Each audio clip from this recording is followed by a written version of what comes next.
What's up, Nintendo gamers? The Kid here with another Donkey Kong Country Tropical Freeze update. So we have some pretty surprising news coming from the official Nintendo magazine, which actually hits Wednesday. So I'll be going through that, and you guys are going to be kind of blown away by the Miiverse integration in this game. So let's get to all the things that are new coming to Donkey Kong Country Tropical Freeze right now. So I have a list here of things confirmed and announced through the official Nintendo magazine, and here they are. Most levels take around 10 minutes to complete on your first attempt.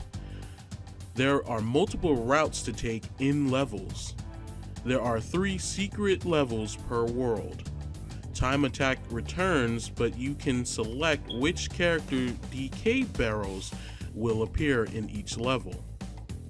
Players can upload times and full replays to show friends and to help others players improve their own times.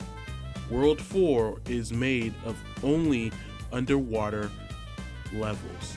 And also, one of the developers of Donkey Kong Country Tropical Freeze wishes they could have done more with animal buddies, which pretty much confirms that they're going to return in some way.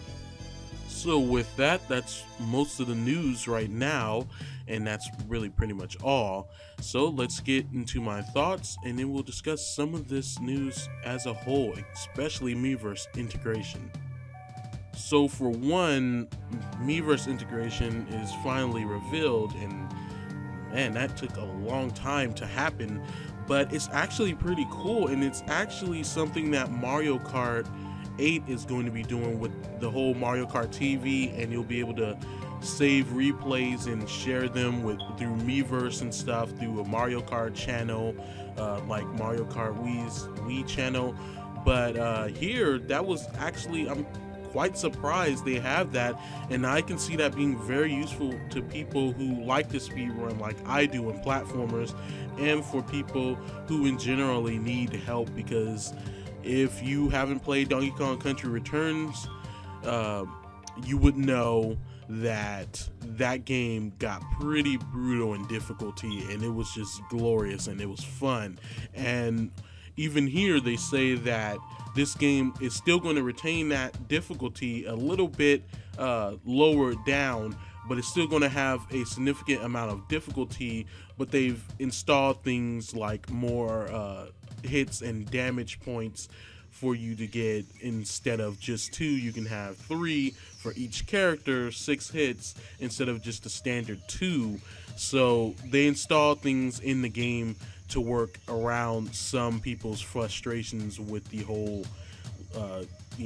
one hit damage with the cart levels or the rocket barrel levels. Now those have actually more hit points. Now you have 2 hit points with that.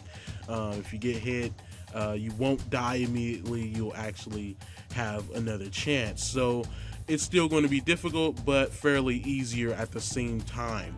So yes, this mode will definitely help those who have a difficult time with Donkey Kong Country Tropical Freeze, and for those who had trouble with the first one.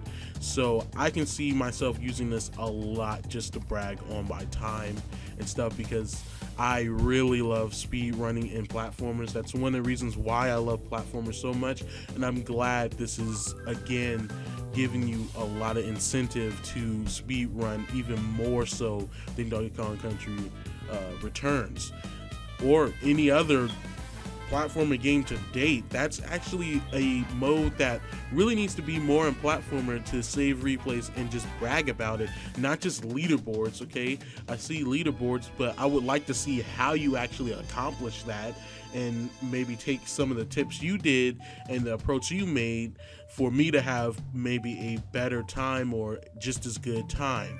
So I really like the Miiverse integration very much. Very much. And about animal buddies, we haven't seen any yet, but they are hinting at them. Donkey Kong Country Returns had Squawks and Rambi, we don't know what this one will have. And with World 4 being made of only underwater levels, which I believe there are segments where you will actually be on land, because if I recall correctly, in this Donkey Kong game, you actually have an air supply, a limited air supply, and not unlimited like the classic Donkey Kong games. So I wouldn't think that they're all just completely underwater, but underwater themed for the most part. But since World 4 is all underwater, apparently, maybe Iguarde will be a buddy there specifically. Iguarde is basically the water version of Rambi, so hopefully they do, because if they miss this opportunity to at least put him in, I mean, I know Donkey Kong now has an attack underwater in Donkey Kong Country Tropical Freeze, but come on, just make Iguarde swim faster and just make him have more advantages. Maybe you can get to certain areas with him that you can't as Donkey Kong or Diddy Kong or anything like, or someone like that. Just, you know, make it so that he's in the game, or I will be kind of disappointed. And I don't think I'm going to be the only one that will be disappointed about that. So with that, guys, then what you think about all the news presented in this update? What do you think about the Miiverse integration with the replays and uploading times? And what do you think about time attack and most levels taking almost 10 minutes through your first playthrough? So this game will have secret levels and stuff. In each world, Donkey Kong Country Returns had one secret level per world, so that's really cool to have. So basically each world will have maybe roughly nine levels per world, with 6 being default and 3 being unlockable. And we don't even know if there's any secret worlds, so maybe, because in Donkey Kong Country Returns 3D they added, I believe, another world, so maybe there will be a special world this time around. So thank you guys for watching. I'll completely update you guys with this whole Donkey Kong thing, because there has been no news on this game, but hopefully more news is to come, and a new trailer and all that good stuff, because the game comes out in just a little bit over a month, and I'm very excited. So thank you guys for watching. I'll keep you guys posted, and I'll see you guys next update.